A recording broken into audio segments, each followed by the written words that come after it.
तो दोस्तों आज की कहानी का ये है पार्ट 1। पार्ट 2 देखने के लिए चैनल को सब्सक्राइब करें। हेलो दोस्तों, मेरी शादी को 3 दिन हो गए थे। मैं बहुत ही ज़्यादा खुश थी कि मुझे बहुत ही प्यार करने वाला पति और बहुत ही स्नेह देने वाला देवर मिला था। मेरे घर में सास ससुर नहीं थे क्योंकि वे पहले ही चल बसे थे। मैं घर में एक अकेली औरत थी और मेरे पति मुझसे बहुत ज़्यादा प्यार करते थे और मेरा देवर भी शुरू शुरू में बहुत ही ज़्यादा स्नेह दिखाता था। मैं उसे अपने भाई से भी ज़्यादा मानती थी। मैं पढ़ने जाता तो मैं उसके लिए खाना बना देती, उसके कपड़े धोती और उसका हर काम करती थी, जैसे कि एक माँ अपने बच्चे के लिए करती है। पर किसी के मन में क्या चल रहा है ये हम जान नहीं सकते। ऐसी ही मेरी कहानी है जिसने मेरी रूह को कँपकपा दिया।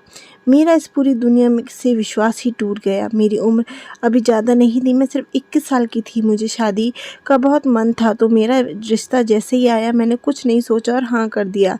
मेरे पति एक एमएनसी कंपनी में काम करते थे।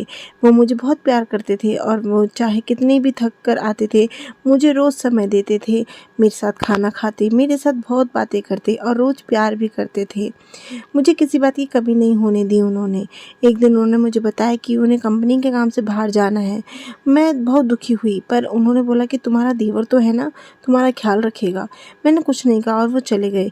अगले ही दिन मेरे देवर ने मुझसे बहुत अच्छे से बात करी, जो कि पहले कभी नहीं करती। उसने अपनी गर्लफ्रेंड के बारे में बताया और फिर वो कॉलेज चला गया। शाम को मैं घर में अकेली बेड पर लेटी थी और अपना फ़ोन देख रही थी।